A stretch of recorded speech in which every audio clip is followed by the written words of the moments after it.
Hello everyone, I'm Elian. Today, I want to share how being thankful for what you have might be the quiet strength that changes everything.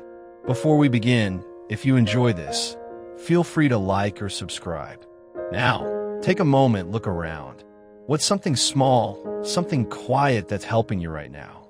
Maybe it's the chair beneath you, your phone connecting you to dreams, or your breath still steady after a long day.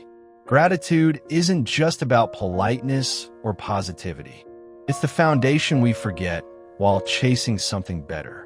I used to think happiness lived in the next success, but every time I arrived, the goal moved. That's when I realized I wasn't growing, I was escaping. Maybe you felt that too.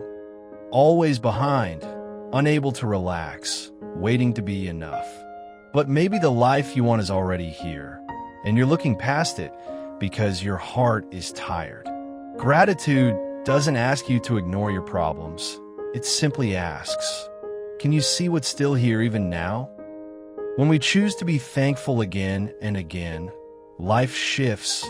Your breath becomes a gift, your mistakes become teachers, and your ordinary days become beautiful. Let's talk about why wanting more can quietly hurt us. We live in a world that rewards growth, yet tells us we're always behind. Social media, productivity culture, constant comparison. It makes us miss what's already here. What if enough is already enough? Without gratitude, even progress feels empty, like pouring water into a cup with no bottom. Children draw for joy, not for perfection. But adults often measure life by pressure, not presence. You are allowed to feel proud now. You are allowed to say, I've come far, even if it's not perfect. I see this with students who don't recognize their own progress until they pause. So take a moment. What's something you've improved this past year? A habit, a feeling, a small change. Name it. Thank yourself for it. Gratitude respects the journey. Growth without gratitude will never feel like enough. So next time you feel behind, try saying, I'm further than I was. Now, let me tell you about the day I looked up. It was an ordinary Tuesday, just lessons and tiredness. The deep kind of tired that rest can't fix. As I walked to my car, head down, I heard the wind in the trees. I stopped. I looked up. The sky was open blue, leaves dancing in sunlight. Nothing dramatic, but I felt something shift. I almost missed that moment, not just the sky, but the reminder that something good was still here without needing to be earned. That peace stayed with me. It reminded me that presence lives in small pauses, not in to-do lists or accomplishments.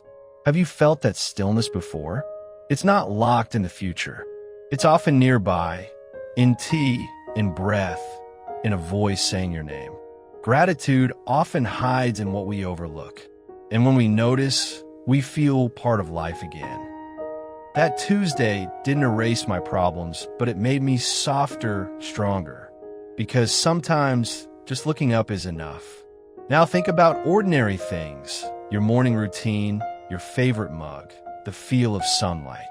These aren't grand, but they create the rhythm of your life. I once read about a man who came home from war and found comfort in his kitchen table. Not the buildings, not the sky, the table. That story stuck with me. Gratitude lives in what we've seen 1,000 times, but never really felt. I practice something called the 5 soft things, 5 ordinary things that are helping me right now.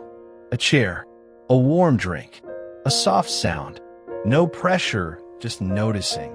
These small things remind us we're not alone. In a world that says happiness is something we must chase, gratitude says joy might already be here. So look around. Find something ordinary. Ask, what has this done for me? Gratitude doesn't need to be poetic, only honest. And honesty brings us alive again. But let's be real, gratitude isn't always easy. When life is heavy, it can feel impossible. If you've ever felt like you're just surviving and someone tells you to just be grateful, it can sting. You're not doing anything wrong. You're human. Gratitude isn't pretending everything's fine. It's making space for truth. I've been through times when life felt like it was falling apart. And yes, I had things to be thankful for, a home, a job, health. But they felt distant from my pain. That's when I learned real gratitude starts with honesty. If you're hurting, start there. Say, this is hard, but maybe something is still holding me. It might be invisible, a kind word, a moment of quiet, the fact you're still going. These are small miracles.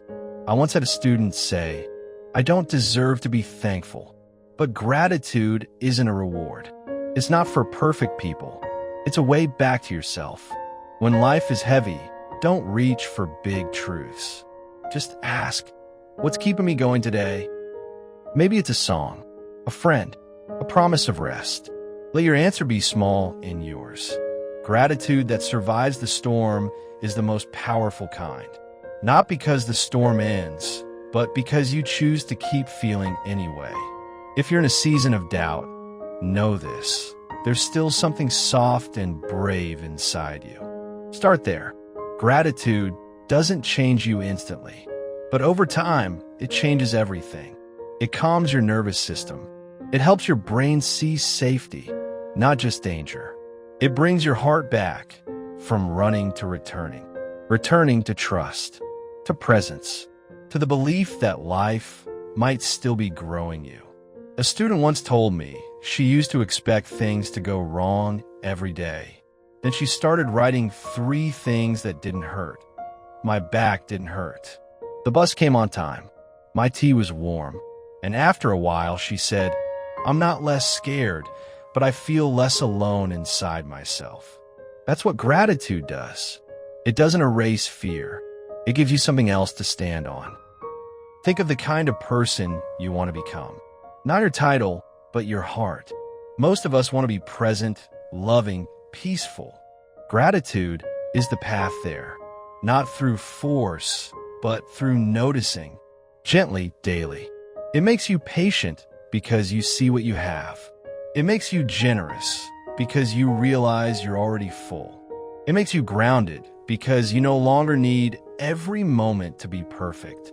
Gratitude is not a trait. It's a muscle. It may feel weak now, but with practice, it strengthens, and one day it holds you. If you don't know what comes next, if you feel lost, that's okay. Gratitude doesn't fix everything. It simply says, find one thread still holding you. And from that thread, something new begins. If you've ever asked, how do I change my life? Maybe the answer is simple. Maybe it begins with 3 quiet words. Thank you anyway. Thank you, even if today is messy. Thank you, even if I'm unsure. Thank you, even now. Because in that kind of gratitude, you stop waiting to become someone else and begin to grow into who you already are. The world often tells us that power looks like control, success, speed, or certainty, but I believe your truest power, the kind that cannot be taken or shaken, lives in how you choose to meet your life, especially in its hardest moments. Gratitude, real and honest, is a reflection of that power. It's easy to be thankful when things are going well, when the sun is shining and your heart feels light, but it takes strength to say, even now, I see something good in the middle of uncertainty. That is emotional courage. That is quiet power. If you've ever been kind while hurting, smiled when you didn't feel like it, or said thank you with tears in your eyes, then you already understand this power. It doesn't shout. It stands steady. A student once told me, gratitude makes me feel like I can breathe again, and that's exactly what it does. It brings you back to yourself, to the truth that though life can be hard, your heart still feels, still reaches. So let me remind you, you don't have to wait for perfect conditions to feel grateful. You don't have to solve everything to feel peace. You can start right now, just as you are, by noticing small things, thanking what's still with you, and letting yourself feel joy even in the middle of the mess. Gratitude doesn't ignore pain. It protects your ability to love despite it. And love begins with thanks for your breath for this day and for the version of you that keeps showing up. That is your quiet power. Never forget it. Thank you for spending this time with me. If you've listened this far, you've already done something meaningful. You've slowed down, reflected, and been kind to yourself. And that matters more than you know. Tonight, or whenever your day ends, whisper one thing you're thankful for. Let it be small. Let it be yours. Let it remind you that life, even with all its sharp edges, is still offering you gifts. Thank you for being here. You are not alone. You're doing better than you think. And your quiet presence is a gift to this world. Until next time, be gentle with yourself.